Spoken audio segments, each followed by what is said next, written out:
Hey boys and girls, how are you today? I hope you're doing good. In the last couple of days I've got to talk to lots of your parents and it's been really good to hear from you, and I've got to talk to some of you guys too, and that's been really cool.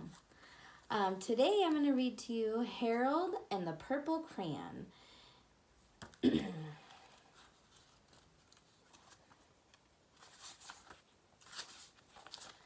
One evening, after thinking it over for some time, Harold decided to go for a walk in the moonlight.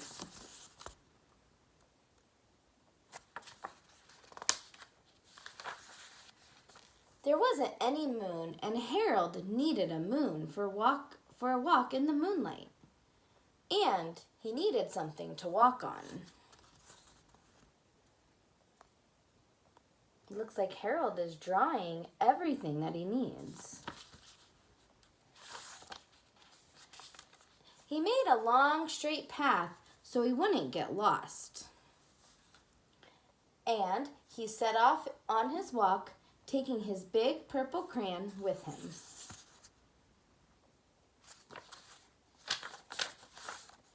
But he didn't seem to be getting anywhere on the long, straight path.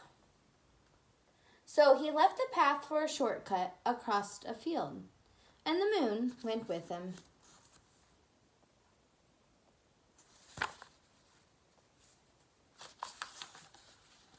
The shortcut led right to where Harold thought a forest ought to be.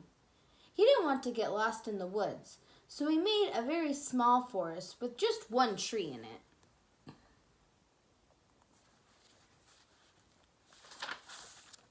It turned out to be an apple tree. The apples would be very tasty, Harold thought, when they got red. I'm going to hold it up here. I want you to count how many apples.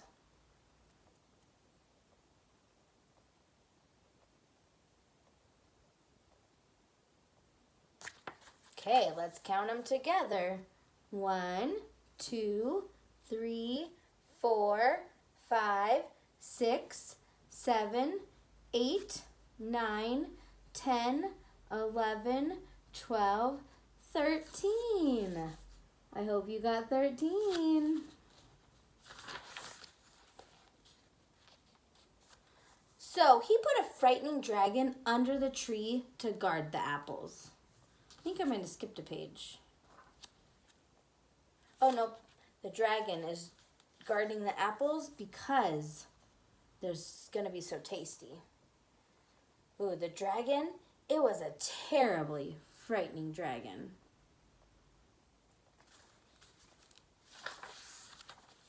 It even frightened Harold. He backed away. His hand holding the purple crayon shook.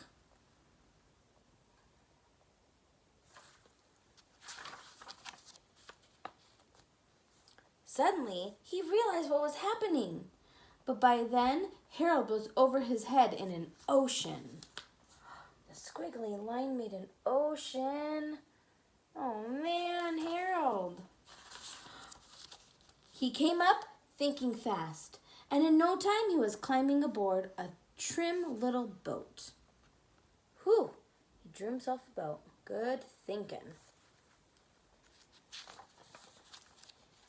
He quickly set sail, and the moon sailed along with him.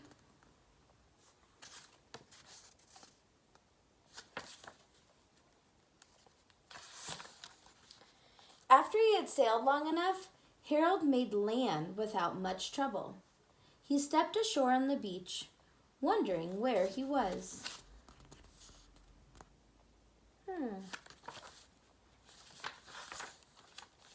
The sandy beach reminded Harold of picnics, and he thought of picnics made him hungry. So he laid out a nice, simple picnic lunch. I like to have picnics. I think I might take Ira on a picnic in our front yard tomorrow. Maybe you can go on a picnic too. There was nothing but pie. But there were all 9 kinds of pie that Harold liked best. He didn't draw a very healthy picnic. He sure likes pie, that Harold. When Harold finished his picnic, there was quite a lot left. He hated to see so much delicious pie go to waste. What do you think he's drawing? I think it might be an animal. So Harold left a very hungry moose and a deserving porcupine to finish it up. He did draw an animal. And off he went, looking for a hill to climb to see where he was. So a moose and a porcupine, and Harold's on his way. Harold knew that the higher up he went, the farther he could see. So he decided to make the hill into a mountain. If he went high enough, he thought he could see the windows of his bedroom. Ooh, that's a good idea.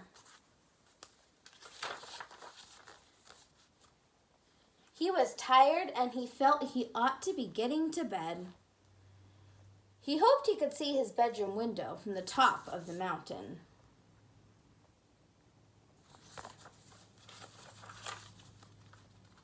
But as he looked down over the other side, he slipped. And there wasn't any other side of the mountain. He was falling in thin air. Oh, man. But luckily, he kept his wits and his purple crayon. He made a balloon and he grabbed onto it. What a smart thinker. And he made a basket under the balloon, big enough to stand in. He had a fine view from the balloon, but he couldn't see his window. He couldn't even see a house. Look how high up he is.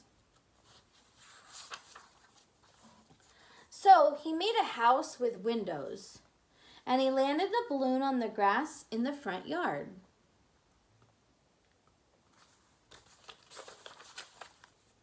None of the windows was his window. He tried to think where his window ought to be.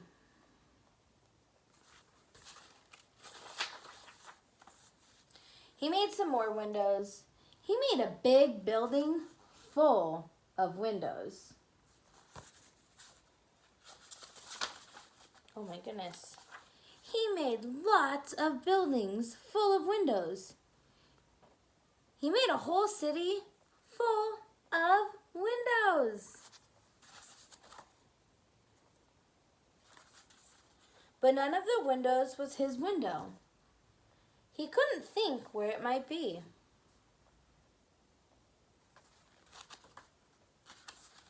He decided to ask a policeman.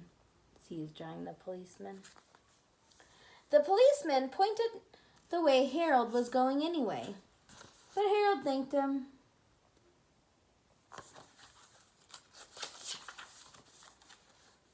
And he walked along with the moon, wishing he was in his room and in bed.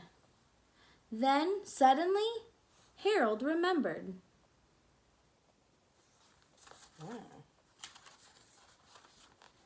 He remembered where his bedroom window was. When there was a moon, it was always right around the moon. And then Harold made his bed. He got in it and he drew up the covers.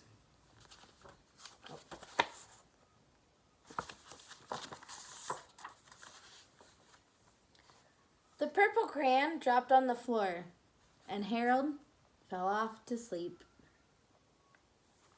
The end. I like the book Harold and the Purple Crayon. I hope you liked it too. I have a challenge for you guys. Harold went through the story and just kept creating more and more pictures. My challenge for you is to create a picture, however you want it to be. You can use one crayon like he did, or multiple crayons, and draw the coolest picture that you can think of. Then I want your mom or dad or aunt or uncle or whoever you live with, I want them to take a picture of your picture, and then they can send it to me. so I can see all the awesome pictures that you do. I hope you guys are doing well, and I'll see you tomorrow.